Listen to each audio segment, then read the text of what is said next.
Welcome to Optimal Health for Busy Entrepreneurs. I'm your host, Julian Hayes II, back at it again. And thank you for joining me again. If you're listening to this from the audio side of things, thank you once again for joining me. And if you're listening or watching, I should say, on YouTube, or you come across this at a later date, welcome. Don't forget to like and subscribe and share this as well if this is of any value to you. Now, I want to dive right into this, and it's no secret of my viewpoint when it comes to what I think about aging and how I often say that aging needs a rebrand. And just looking at the whole landscape of health in general today, we often see a world that is driven by sick care, driven by treatment, treating a cause, treating a symptom. We're not thinking things through a performance lens, through a preventative lens. We are always reacting, playing defense, but never taking the offense. And today I'm going to go over 18 biomarkers that can predict an early death, that can predict various chronic illnesses that can show up on the horizon.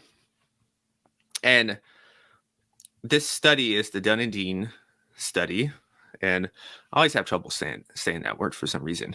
But anyway, and there's a test that's associated with this as well. It's True Diagnostic, and I mentioned them in some of my other videos, and I talked to the founder Ryan as well a long time ago. And this is looking at, in a simplest way, how old we are biologically compared to how old we are chronologically. And it's in the past, we can always say, man, I might be 50 years old, but I feel 35. And feelings are good. But it's another thing to truly quantify that, to truly understand, to truly see, are certain mechanisms at play inside the human system, are they actually changing? Because to get to that goal of seeing society have 100 as the baseline, we have to be able to quantify it as well. And so that's why this study was really cool. It's been out for like a month or so, and I decided to just talk about it a little bit. And I have my results, which I'm going to share as well. I took the True Diagnostic test a long time ago. It's one of the staples inside the concierge practice. And I'll go into that at the tail end. But I want to quickly go over these 18 biomarkers. And the good thing about these 18 biomarkers, now, if you're watching this on YouTube, you can see the chart that I have up. But if you're not on YouTube, I'm going to obviously mention each one of these as well. I'm going to group these as well because some of these are all connected to one particular area and they can just be lumped together. I'm not going to go into all sorts of numbers and everything to hit. That's a very individualistic thing that is probably best not suited to just share across the board on these things where things can get taken out of context. I might share a few numbers on certain things, but other things, not as much, because it truly depends on the individual themselves. So as we go into this, the very first thing on these biomarkers, the first one is Heme A1C. And I've made a couple videos already on Heme A1C, but Heme A1C is essentially looking over a 90-day span of your glucose.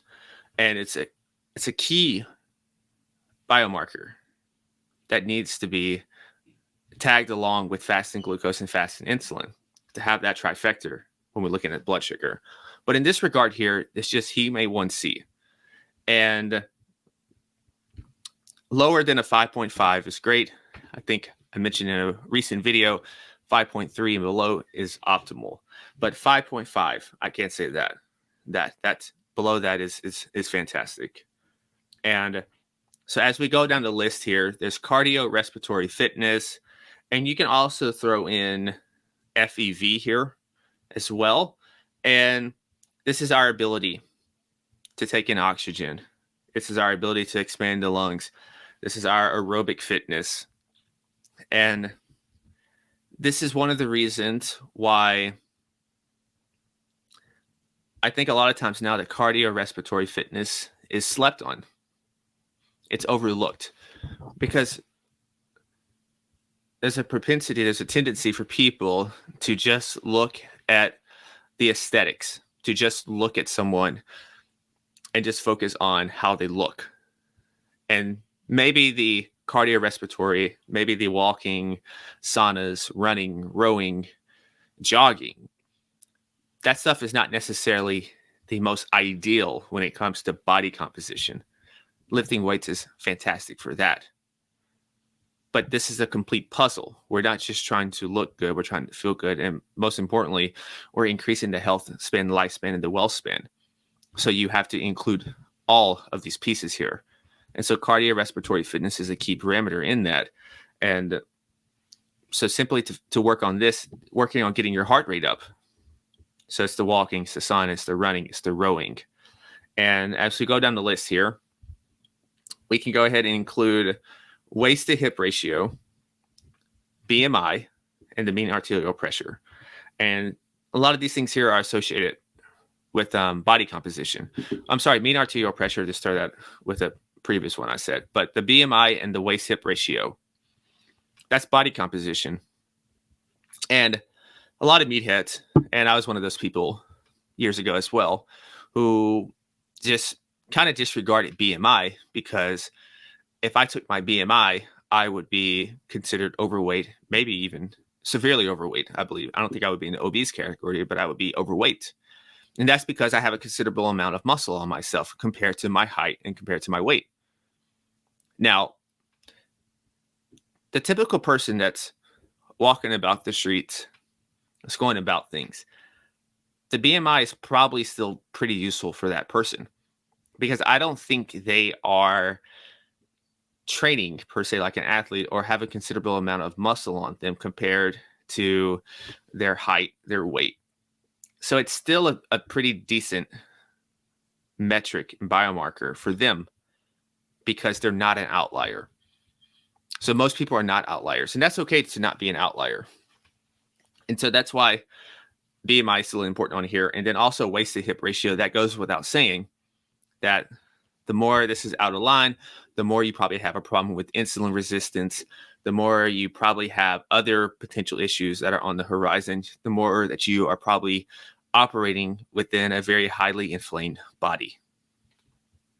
And the next one here, we have leukocyte telomere length, and these are just white blood cells.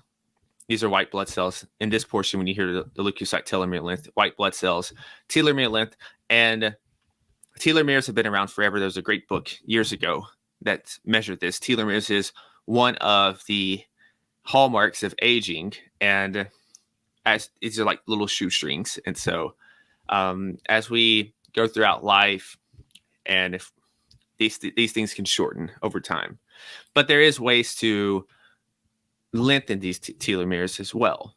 And so it's one of the pieces inside the systems. And the next thing is creatinine clearance. And I like to think of this as just our kidneys. How are our kidneys functioning? How is our digestion functioning as well? Same thing with when we go down to urea and nitrogen. How are you processing your food in general? Digestion. How are you processing protein? Looking at levels of your protein. And the next category, we have lipoprotein A, we have triglycerides, we have total cholesterol, and we have HDL cholesterol, and we have the APOE genotype, which is really critical. So we have all of those. And what this tells me here is that, and it should tell you this as well, is that simply just looking at your cholesterol numbers it's not enough. Looking at just your total cholesterol numbers is not going to give you a complete picture in terms of the status of your health, in terms of how your human system is operating. I don't like to look at things from a disease standpoint, but a lot of times people say total cholesterol and they just link it up with cardiovascular disease. And that's a very incomplete way to look at it, because lipoprotein A is a factor as well. And when we look at things such as cognitive decline, which some people may say is Alzheimer's, I like to just say cognitive decline, because I'm very particular with my words. So I say cognitive decline, and having a more higher propensity for this cognitive decline, that is going to be the APOE genotype is critical in that regard, because depending on the status of that genotype that you have, and that's your genetics, you might not be able to tolerate and process this saturated fat as well as someone who doesn't have that. And that's a key distinction, especially with the way the world is gravitating towards certain diets now, where we're talking about whether it's a carnivore, whether it's a keto, and it's just promoting eat steak, eat steak, eat steak, eat steak, eat steak. Nothing wrong inherently with those foods. But some people, it's just not as ideal. And this is where we have to remember that when it comes to eating, we have to be very, very, very biospecific and adhere to a bio-individuality practice within that. And gum health is pretty self-explanatory.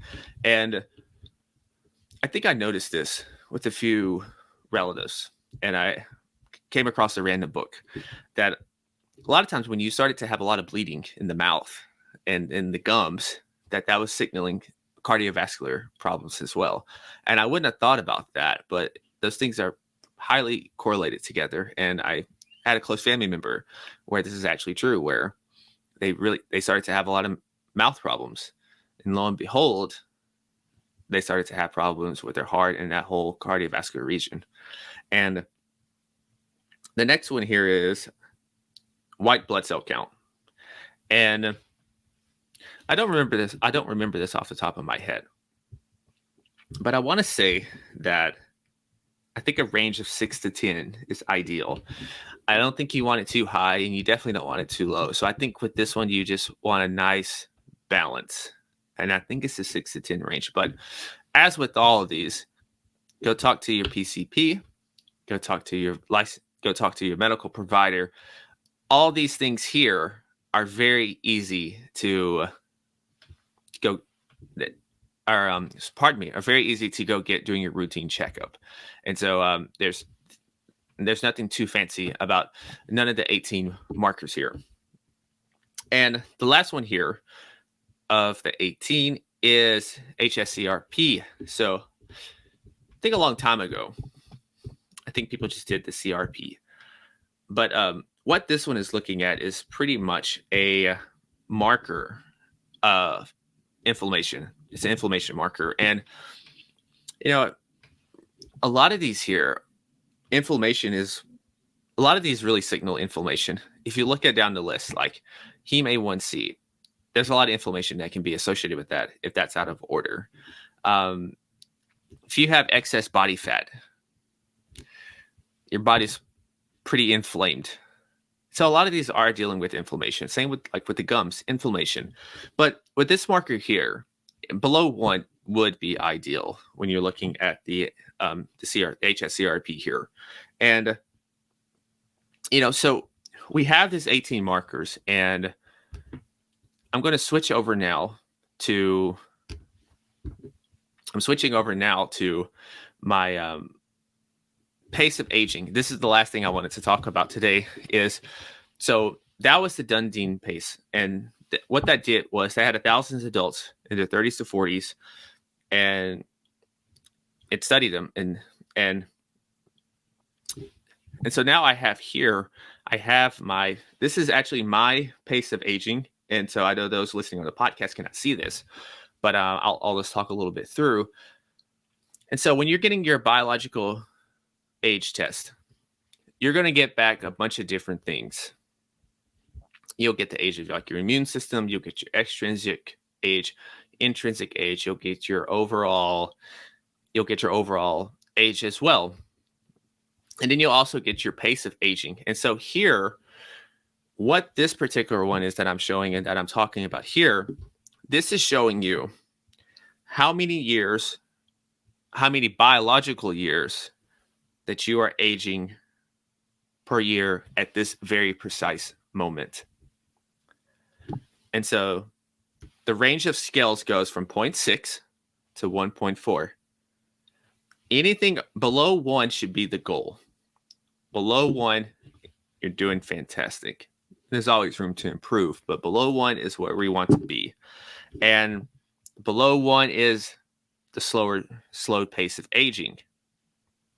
Above 1, faster pace of aging. Now,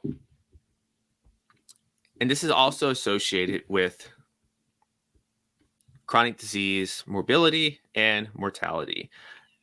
And what they found on this is the printing's kind of small for those that will watch this on YouTube, and the printing's a little small here.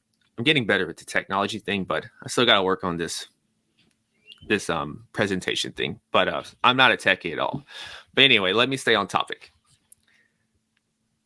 I mentioned above 1 and how that's an increased risk of death in the next 7 years.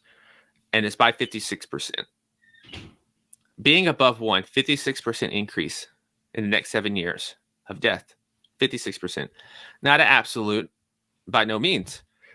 But this shows you that on the horizon, potentially, there's an increased odds because the human system is out of order a little more than it needs to be. Now, this same thing in the next 7 years, 54% chance of chronic disease diagnosis. And, you know, as I think about this, and everything, I had a malfunction. Yes. So as I think about this, and as we get ready to land this ship here, data is beneficial. Data gives us control of our biology. Far too long, a lot of times we felt that we're not in full control of our biology. There's just certain things that are out of our hands. Very few things are out of our hands. And a study like this, different testing that's accessible now to the general public, puts health fully in our control. It shows that, once again, and I can never say this enough, no matter your genetics, no matter your background, the genetics, your genes, they offer clues to who you were in the past, to where you came from. But the epigenetics, you can mold the future through the power of the epigenetics, because that thing can be expressed, that thing can change. That gene can be turned on, it can be turned off. It can express, it cannot express. So we keep that in mind.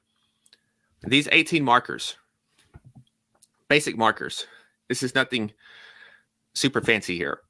This is nothing that's inaccessible. There's a lot of other cool gadgets that maybe are a little more harder to assess.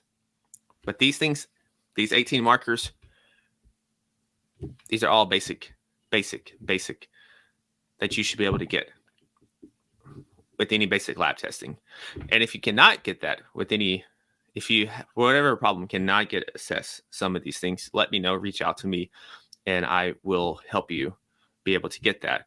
And the same thing goes with the age testing. If you're interested in the age testing, then reach out and I will have that taken care of you, and I will do a consult with you over that as well, and a few more things. So just let me know. And I hope this type of thing, I haven't really done too many of these types of videos. So if this was, if you enjoyed this type of content where I just look at a video, break it down a little bit, let me know. I'll do more of these. I've got some awesome interviews in the future.